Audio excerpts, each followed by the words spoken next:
soo dhawaada asxaabta waa walaalkiin dalmar ayaamahan waxaan dhagahayga aad ugu soo dhacdhacayaa dhalinyaro fara badan oo ku odhanaysa salafku waa wax wanaagsan, waa wadada keliya diinta islaamka, waa tan xaqa ah, waa tan baadilka baabi'inaysa. balse weligaa allaha ma dhegaysatay kitaabada salafka wahaabiyiinta ah waxa ku qoran? weli si fiican ma ugu kuur gashay wadaad masaajidka kaaga khudbadeeya oo wax kuu macaaneeya? ha fiirinin weligaa gudaha ma u gashay kitaabadooda waxa ku qoran? maanta waan kaa yaabin doonaa. hadda soomaaliya markaan eegno, intii dowladda burburtay, qolyahan wahaabiyada ah ee salafka ah ee xagjirka ah runtii way ka faa'iidaysteen. maxaa yeelay dowlad yac dhehaysa ma jirin. dadkii bay ku faafeen ayagoo dhaqaale isticmaalaya, lacag isticmaalaya. masaajidadii bay la wareegeen, masaajidyo cusub bay dhisteen, ilmihii bay gacanta ku dhigeen. dad waxay soo saarteen dhalinyaro ah oo fikirkooda lagu soo qufulay. waa tan maanta dowladdii soomaaliya ay ka hirgeli la'dahay, maalin walbaba qaraxaad aragtay. dadkii masaakiinta ahaa ee dowladda u shaqaynayay luuqyada lagu tooganayo maalin kastaba. marka waxaas oo dhan waxa ay ka faa'iidaysteen waxay ahayd waa dowlad la'aanta. laakiin maanta waxaan idin rabaa inaan intuso qolyahan wahaabiyada ah ee salafka ah in aysan lagu tilmaami karin xataa bini aadan inay ahayn. wax yar fakir, qof bini aadan oo socda intaa qabato oo birayso hilibkiisa oo ceydhin ma cuni lahayd? aan kugu soo celiyo, waxaa laga yaabaa hadda inaad aamini la'dahay waxaas. buugta wahaabiyada ee salafka waxaa ku qoran qof bini aadan oo socda intaad qabato ood biraysato hilibkiisa xataa lama karinaayo, isoo ceydhiin baad cunaysaa ayaa ku taala. waxaa ku taala ilmo yar, ilmo yar oo maskiin ah intaad qabato inaad biraysato oo hilibkiisana aad cunto. bal ila dhegaysta walaalayaal. waxaa kaloo u bannaan walahu, waxaa kaloo u bannaan qatlu murtadi. adoo nafta kaa baxaysaad murtad nooloo socdo aragtay, intaad disho cun. maxaa yeelay soomada soo mare lianna limurtada laa xurmata lahu, xurmo ma laha ninka asaga. walahu qatlu murtadin wa akluhu baa ku jirta. hadda intaad dilato ayaad shiilanood cuni, waad karsan. kaa hore meydka horead cunayso, walahu aklu aadami meyitina caadiga ah asagoo sidiisaad cunaysa. inaad karisa lama ogolo, dab inaad saartood karisa lama ogolo. halkaas u fariiso. wuxuu ku leeyahay qofka murtadka ah intaad qabato yaad qali kartaa ood bireen kartaa, hilibkiisana waad shiili. laakiin qofka meyidka ah ee dhintay, tusaale ahaan adoo socdaad qof bakti ah oo dhintaad u tagtay, wuxuu ku leeyahay hilibkiisa kaas lama karinaayo. sidiisa qof dhintay hadda oo dhulka yaalaad aragtay, waad biraysani, hilibkiisa caadi baad u cuni, ceydhiinkaad ku cuni. isagoo sidiisa u qoyan oo caydhiina ayaad cunaysa. walahu waxaa u bannaan qatlu xarbiyin, gaal xarbi oo dagaal naga dhexin intuu dilo isagoo nool haddana cunaa u bannaan. halkaana bal eeg, dad baa isdagaalaya. dadkii dagaalka ka socday, xabadihii iyo waramadii iyo wixii laisku tuurayay, dadkii masaakiinta haddaad mid ka mid a aad qabato maxaabiistii, waad biraysani, intaad biraysataad cuni hilibkiisa. cajaa'ib. murtadku liannahumaa waa hayru macsuumayni hayru muxtaramayni. ayib,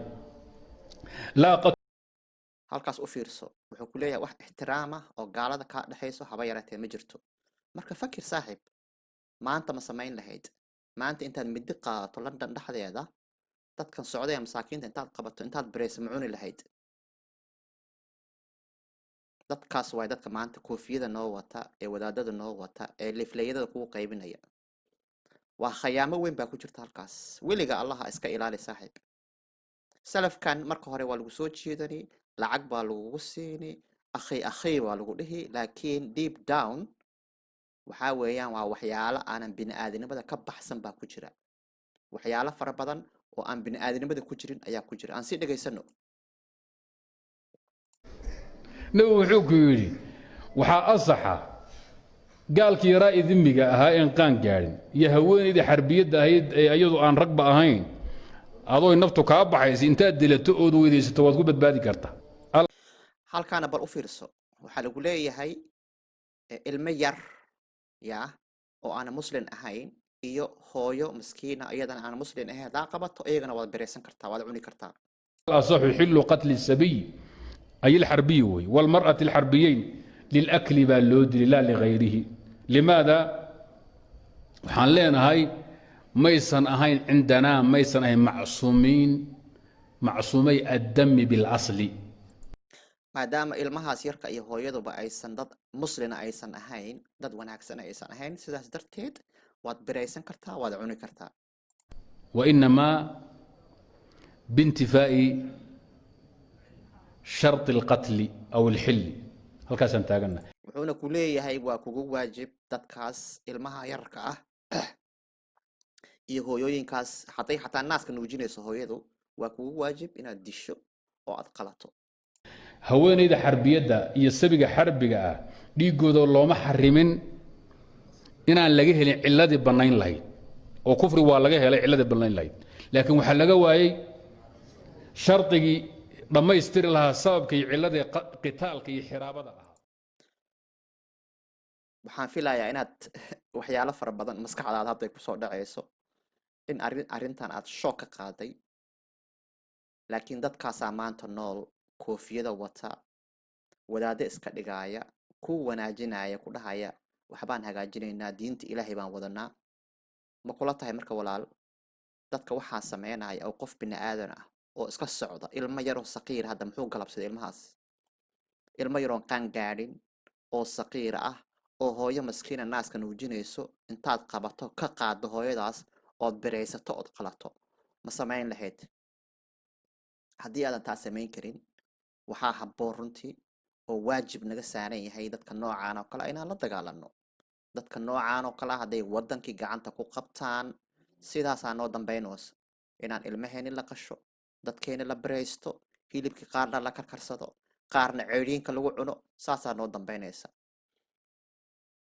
marka inaan la dagaalano dadkan wax bini aadanimada ka baxsan wey waa bini aadan laguma tilmaami karo adduunka.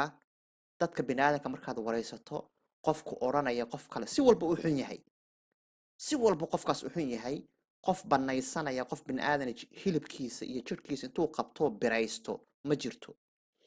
marka salafka iyo wahaabiyadu waa dadka noocaan oo kale ah fadlan iska ilaali ana la dagaalano dadka noocaan oo kale ah.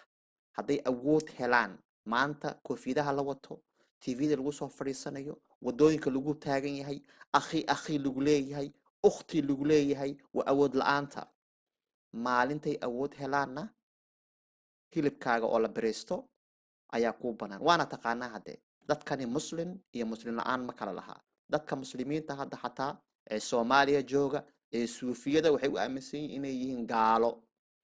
tabliiqa waxay u aaminsan yihiin inay yihiin gaalo. ahlu sunna wal jameeca gaale u haystaan ayaga waxaan ahayn oo muslina ma jirto.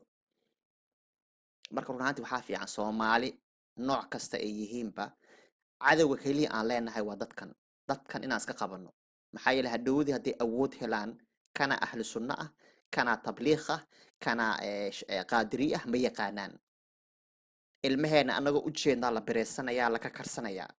marka fadlan dadka noocaan oo kale ah aan iska qabano si wada jir ah aan ula dagaalano. waa mahadsantiin dhammaan.